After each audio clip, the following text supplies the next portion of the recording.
आऊज़ बिल्लाहि मिनश्शैतानिर्रजीम बिस्मिल्लाहिर्रहमानिर्रहीम। ज़मा इज़्ज़तमंद व मशरानो कशरानो ज़नानो अस्सलामु अलैकुम व रहमतुल्लाहि तआला व बरकातुहू। उम्मीद है आप सब हज़रात खैरियत से होंगे। अल्लाह करीम हम सब की हिफाज़त फरमाए। अल्लाह रब्बुल इज़्ज़त तमाम उम्मत मुस्लिमों को जादू जिन्नात के शर से महफूज रहने की तौफ़ीक नसीब फरमाए। मुअज़्ज़ज़ ख़वातीन व हज़रात, एक सवाल मेरे पास तकरीबन कई महीनों से मुसलसल आ रहा था, लेकिन मसरूफ़ियत के बायस या फिर ज़हन से निकल जाता था। हालांकि मैंने इसको रिकॉर्ड के अंदर लिखता भी हूँ, फिर भी वो ज़हन से निकल जाता था। तो इसके लिए माज़रत चाहता हूँ मेरे भाई मिट्ठू खान साहब इंडिया से। जब ये मुझे वॉइस करते हैं तो मुझे हंसा देते हैं कि कारी साहब चढ़ दे पंजाब तू बोलदा पिया। अल्लाह इनकी मोहब्बतों को खुश रखे, अल्लाह बहुत सारी इज़्ज़तें दे, अल्लाह बहुत सारी कामयाबियों से माला माल फरमाए इस भाई को, मिट्ठू साहब को। इनका मसला ये है, ये कहते हैं कि मेरे साथ ख्वाब में कोई ख़वातीन मेरी बीवी की शक्ल में हम बिस्तरी मुझसे करती है। जब हम बिस्तरी करती है, सुबह मैं उठता हूँ तो मेरे कपड़े भरे होते हैं, मतलब जैसे जिसको हम कहते हैं कि एहतलाम हो जाता है, उसकी वजह से कपड़े ख़राब हो जाते हैं। तो आज की वीडियो में बताऊंगा कि हकीकत इसकी क्या है और इसका इलाज क्या है। इससे पहले भी एक वीडियो मैं इस पर तफसीली बना चुका हूँ, बता चुका हूँ, लेकिन आप लोग ऐसे हैं माशाल्लाह, नीचे जाना पसंद नहीं करते चैनल की तरफ, तो आप अपने सवाल कर देते हैं। बहरहाल इंशाअल्लाह ताला इसका जवाब देते हैं। मुअज़्ज़ज़ ख़वातीन हज़रात, ता बिल्कुल हकीकत है कि जादू के ज़ोर पर जिन्नात को जब मुसल्लत किया जाता है, वो हमारी बच्चियों के साथ हम बिस्तरी भी करते हैं। ख़ास तौर पर ये अमल उनके लिए किया जाता है जब अपनी पसंद की किसी को बीवी चाहिए होती है या लड़का चाहिए होता है, आप उसको नहीं देते, तो फिर वो जादू के ज़ोर पर जिन्नात को मुसल्लत करके उसके एक्सीडेंट भी बाज़-औक़ात कराया जाता है, या उसका दिमाग ख़त्म कराया जाता है, या उसको बिस्तर मर्ग जिसको कहते हैं कि बिस्तर के ऊपर वो सारी ज़िंदगी पड़ा रहता है। इस तरह की बीमारी भी लगाई जा सकती है और लगाई जाती है। इसी तरह कुछ जिन्नात को मुसल्लत किया जाता है कि इसकी हवस बढ़ा दी जाए, मतलब वो जब भी बैठेगा वो सेक्स की इस तरह की बातें वो करता रहेगा। और इसी तरीके पर यह भी होता है कि उसके साथ हम बिस्तरी होती है। अगर मर्द है तो उसकी बीवी के अंदर बीवी की शक्ल में उसके साथ हम बिस्तरी होती है, या फिर किसी और शक्ल में, या जैसे चुड़ैलें, परियां, इस तरह की खूबसूरत किस्म की मखलूक के साथ, या फिर ख़ानदान के अंदर या फिर बाहर ऐसी खूबसूरत ख़वातीन होती हैं उसकी शक्ल में आके वो हम बिस्तरी की जाती है। तो जिन्नात इस तरीके से हम बिस्तरी कर सकते हैं। इसी तरह मर्दों के साथ भी ये मामलात होते हैं, कोई परियां बन के उससे हम बिस्तरी कर रही होती हैं, और जो बच्चियों के साथ होते हैं वो चूड़े बन के या गधे की शक्ल में, घोड़े की शक्ल में। बहुत सारी बच्चियों की कारगुजारियाँ भी मेरे पास इस तरीके से आते हैं, कारी साहब हमारे साथ घोड़े की शक्ल में कोई हम बिस्तरी करता है, कोई रीछ की शक्ल में करता है, मतलब बहुत सारे इस तरह के मामलात होते हैं। और ये बिल्कुल एक हकीकत है कि जिन्नात के ज़ोर पर आप किसी के ऊपर कोई चीज़ मुसल्लत कर सकते हैं, क्योंकि कुरान पाक में भी, हदीस पाक में भी है कि जिन्नात शयातीन जो होते हैं, ये हमारे खून की जो रगें नसें होती हैं इसके अंदर दौड़ते हैं, तो ये काम वो कर सकते हैं। अगर खुदा न खास्ता आप या आपके किसी अज़ीज़ या किसी रिश्तेदार या किसी गांव में किसी के साथ भी ऐसे मामलात होते हैं, तो आपने बिल्कुल घबराना नहीं। और इसके अंदर एक चीज़ का और ख्याल रखा जाए जब हमारी बच्चियों पर ये मामलात होते हैं, ख़वातीन पर ये मामलात होते हैं हम बिस्तरी के, जब वो किसी जाहिल आमिल के पास चले जाते हैं, उसको बताते हैं, पहले तो वो बताते नहीं, हिचकिचाते हैं, डरते हैं, खौफ खाती हैं। अगर वो फ़र्ज़ के उसको बता भी देते हैं, तो जो काले इल्म वाले होते हैं उनकी पहली डिमांड यही होती है कि ये पलीती के ज़ोर पर जादू किया गया है, इसकी काट इसी तरीके से करनी पड़ेगी।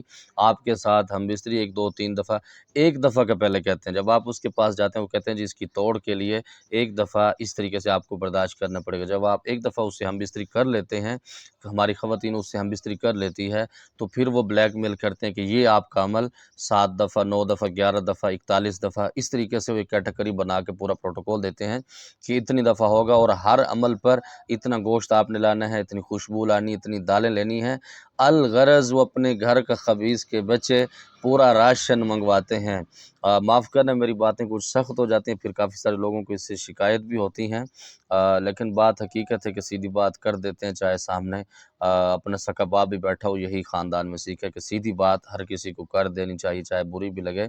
तो फिर लोग बहुत सारे डिस्टर्ब भी इसके अंदर होते हैं। अगर किसी की दिल आज़ारी हो तो माज़रत चाहता हूँ, लेकिन मैं उन आमिलीन से इसमें मुखातिब हूँ। तो खुदा के लिए आप किसी आमिल के पास जाने की आपको ज़रूरत नहीं। आप घर के अंदर اس کا علاج کر سکتے ہیں اور بآسانی طریقے کے ساتھ آپ کا علاج ہو جائے گا، کیونکہ جب آپ کسی کو اپنے راز بتا رہے ہوتے ہیں اس وقت آپ کو پتہ نہیں لگ رہا ہوتا کہ آپ جس کو راز دے رہے ہیں وہ اس راز رکھنے کے قابل ہے بھی سی کہ نہیں، یا پھر وہ آپ کو بلیک میل کرے گا۔ اگر اس طرح کے معاملات کسی کے ساتھ ہیں تو سب سے پہلے تو اس میں ایک چیز اور بھی ہے، جس کے ساتھ ہم بستری جنات کر رہے ہوتے ہیں اس کی صحت بھی ڈسٹرب ہوتی ہے، اس کی نمازوں پر دل نہیں لگتا۔ آپ کسی نیک بندے کے پاس جا کے اس کے لیے خاص طور پر دعائیں کروائیں، اور اس کے ساتھ اگر مریض یہ عمل خود کر سکتا ہے تو بہت بہترین ہے، اگر مریض نہیں کر سکتا تو پھر اس کے لواحقین میں سے اس کی ماں ہے، بابا ہے، کوئی بھی ہے، تو کوئی بھی یہ عمل کر سکتا ہے، انشاءاللہ اس سے بھی مریض ٹھیک ہو جائے گا۔ آپ نے ایک بوتل تیل آپ کو زیتون کا مل جائے وہ بہتر ہے، اس کے ساتھ ایک پانی کی بوتل مل جائے اور ایک بوتل خوشبو کی، یہ 3 چیزیں آپ نے اپنے پاس رکھنی ہے۔ وضو کر لینا ہے، وضو کرنے کے بعد آپ نے مریض کو اپنے سامنے بٹھانا ہے، لیکن مریض کی آنکھیں آپ سے آگے ہوں۔ مثال کے طور پر جیسے میں بیٹھا ہوں تو مریض کو آپ نے اس طرف منہ کرانا ہے، مطلب اس طریقے سے آپ اس کی آنکھوں میں نہ دیکھ سکیں، یا پھر اس کا منہ آپ اس طریقے سے کرا دیں، ایک سائڈ پر بٹھا دیں، اس طریقے سے بٹھائیں تاکہ اس کی آنکھیں بند کروا دیں۔ اس طریقے سے بھی ہوتا ہے جب آپ پڑھائی کر رہے ہوتے ہیں تو اس وقت اس پہ حاضری بھی ہو جاتی ہے، جب حاضری ہوتی ہے تو پھر آپ اس میں الجھ سکتے ہیں، وہ آپ کو ڈسٹرب بھی کر سکتے ہیں۔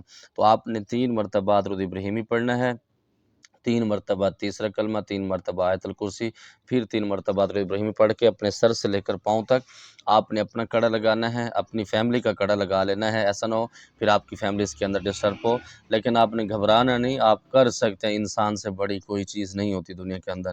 3 مرتبہ درود ابراہیمی پڑھنا ہے، اس کے بعد آیت الکرسی آپ نے 11 مرتبہ پڑھنی ہے، ولا یعودہ حفظہما، اس لفظ کو آپ نے 21 مرتبہ پڑھنا ہے۔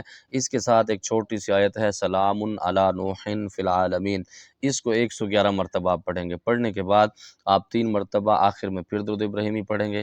پڑھنے کے بعد سب سے پہلے آپ مریض کے دائیں کان میں 3 مرتبہ ہلکی سی پھونک ماریں گے، پھر الٹے کان میں ماریں گے، پھر سر سے لے کر پاؤں تک اس کو پھونک مار دیں گے، یا پھر آپ اس طرح کریں اگر مریض آپ کا محرم ہے، آپ اس کو چارپائی پہ لٹا کے اس کے اوپر چادر ڈال کے بھی عمل کیا جا سکتا ہے، خاص طور پر خواتین پر اس طریقے سے معاملات بھی ہو جاتا ہے۔ پھر آپ نے وہ چادر اتارنے کے بعد آپ پورے اس جسم پر پھونک مار اشارے سے، اگر وہ آپ کا غیر محرم ہے تو پھر آپ اس کو لٹائیں گے نہیں، ویسے آپ اس کو سامنے بٹھا دیں گے ایک سائڈ پر، تو پھر آپ دور سے اشارے سے اس کو پھونک مار دیں گے، اس کو ٹچ کرنے کی ضرورت اس کے اندر نہیں ہوتی، کیونکہ وہ یہاں سے بہت سارے عاملین اس طریقے سے بھی فائدہ اٹھاتے ہیں۔ آپ نے تیل کے اوپر بھی دم کر لینا ہے اور پانی پر بھی دم کر لینا ہے، اسی طریقے سے خوشبو پر بھی۔ خوشبو دن میں 3 سے 4 مرتبہ اس کو آپ نے سنگھانی، اس کے ہاتھ کے اوپر لگا کے یا اس کے کپڑوں پر مس کر لیں تاکہ پورے اس کے کپڑوں کے اندر سے وہ خوشبو آئے، اچھی سی خوشبو کوئی بھی آپ لے سکتے ہیں، اس کے اندر حرج نہیں ہے۔ اور تیل دن میں 1 مرتبہ سر کے اندر لگانا ہے، پاؤں کی مالش کرنا ہے، رات کو سوتے وقت اس کے ناک کے اندر 2 3 قطرے ڈال کے مریض کو سلا دینا ہے، اور دن میں 3 سے 4 مرتبہ یہ پانی اس کو پلانا ہے۔ یہ عمل صرف آپ نے 11 دن کرنا ہے، اور جس کمرے میں مریض رہتا ہے اس کے چاروں کونوں پر یہ عمل وہ پانی آپ نے تھوڑا تھوڑا چھڑکانا چاہیے۔ یہ 11 دن کے بعد آپ پھر مجھ سے رابطہ کریں گے، جس کا یہ مریض ہے انشاءاللہ تعالیٰ اس کو میں بتاؤں گا کہ 4 اسٹیل کے کیل آپ بنا دیں گے، وہ لگانے کے بعد آپ وہ کیل چاروں طرف ٹھوک دیں گے، انشاءاللہ تعالیٰ کبھی بھی ایسے معاملات نہیں ہوں گے۔ مجھے امید ہے میرے بھائی کا جو کافی مہینوں سے سوال تھا اس کو اس کا جواب مل گیا ہوگا۔ اللہ رب العزت کی بارگاہ سے دعا گو ہوں کہ اللہ رب العزت اس طرح کے جو بھی معاملات میں لوگ الجھے ہوئے ہیں، اللہ رب العزت ان کو صحت کاملہ عاجلہ مستقبلہ نصیب فرمائے۔ زمادہ پارا خاص دعا کا خدائی پامان۔ السلام علیکم۔